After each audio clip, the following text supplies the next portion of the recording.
এটা আমাদের পূর্ব মেদিনীপুরের সেশনস কোর্টের একটা অন্যতম বিখ্যাত মামলা এবং অত্যন্ত সেন্সেশনাল মামলা।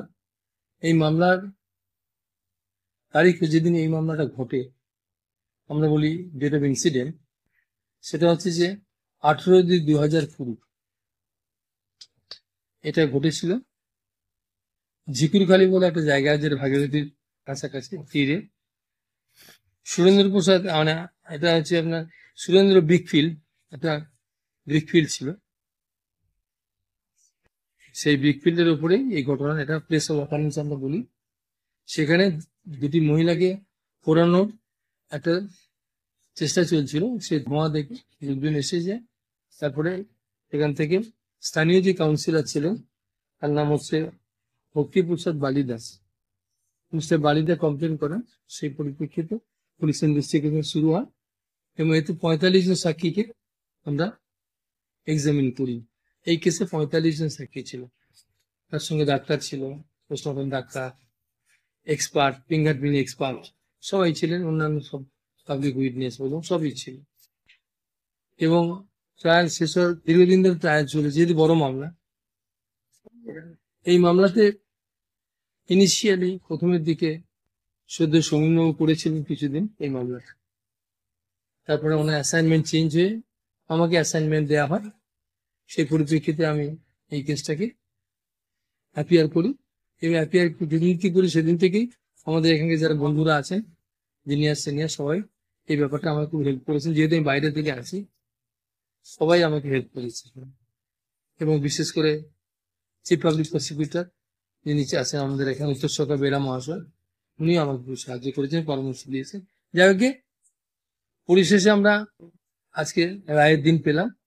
সেই রায় দেয়া হয়েছে দুটো ধারাকে সামনে রেখে। যে দুটো ধারাতে অপরাধ সাব্যস্ত করা হয়েছে, 302 মানে খুনের মামলা, আর 201 প্রমাণ বিলোপের চেষ্টা। এই যে পুড়িয়ে দেওয়া হয়েছিল, পুড়িয়ে দিয়ে বডিগুলোকে মানে করে দেয়, মানে নষ্ট করে দেয়, সেটাকে আমরা বলেছিলাম যে এটা 201 আইপিসিতে যায়, মানে প্রমাণ বিলোপ করার চেষ্টা করা হয়েছে। শুধু তাই নয়, ওদের একটা উদ্দেশ্য ছিল, সামনে একটা বড় গর্ত কাটা হয়েছিল, যে ওই বার্নিং অ্যাসপাস যেগুলো থাকবে সেগুলো দিয়ে পুরো মাটি চাপা দিয়ে দেওয়া হবে। কিন্তু আনফর্চুনেটলি বা ফর্চুনেটলি, যাই বলুন না কেন, পরবর্তীকালে এটা ধরা পড়ে যায় এবং ইনভেস্টিগেশন শুরু হয়, চার্জশিট দেওয়া হয়। 302 যাবজ্জীবন কারাদণ্ড দেওয়া হয়েছে, তার সঙ্গে 10,000 টাকা জরিমানা করা হয়েছে। আর যদি না দেয় তাহলে আরো 5 মাসের জেল, সেটা হচ্ছে RI মানে রিগারাস ইমপ্রিজনমেন্ট, সশ্রম কারাদণ্ড। আর 201-এ 5 বছরের কারাদণ্ড, আর তার সাথে 5,000 টাকা ফাইন করা হয়েছে বা জরিমানা করা হয়েছে, আর না দেয় আরো 3 মাসের জেল, এটা করা হয়েছে। এটা হ্যাঁ, এবার আসামিদের নামগুলো বলে দিচ্ছি আমি। Sheikh Saddam Hossain is the kingpin and is the mastermind of the entire case. মঞ্জুর আলম মল্লিক, সুখদেব দাস ওরফে শিবু, আমিনুল হোসেন ওরফে সিন্টু, এই 4 জনের বিরুদ্ধে আমরা মানে অপরাধের জন্য আমার বিচার চেয়েছিলাম।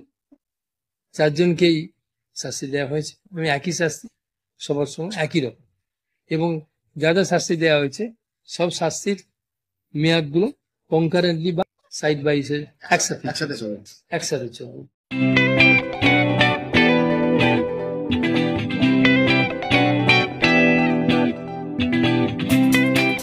পরিবারে কেউ নেশাগ্রস্ত, কেউ মানসিক সমস্যায় ভুগছেন, চিন্তা নেই, আছে মুক্তি ফাউন্ডেশন। মুক্তি ফাউন্ডেশন মানসিক রোগের চিকিৎসা, সাইকোথেরাপি ও কাউন্সেলিং, ফ্যামিলি কাউন্সেলিং ও নেশা চিকিৎসা করে। আপনার পরিবারের কোনো সদস্যের এমন কোনো সমস্যা থাকলে যোগাযোগ করুন আমাদের সঙ্গে। মুক্তি ফাউন্ডেশন, কেশিয়ারি থানার কাছে, পশ্চিম মেদিনীপুর। নেশাগ্রস্ত মানুষদের জীবনের মূল স্রোতে ফিরিয়ে আনতে চাই বিশেষ ধরনের চিকিৎসা পদ্ধতি, যা নিয়ে এসেছে মুক্তি ফাউন্ডেশন। আজই যোগাযোগ করুন আমাদের সঙ্গে। পরিবারের সদস্যকে সমাজের মূল স্রোতে ফিরিয়ে আনুন। যোগাযোগ নাম্বার 7478306038।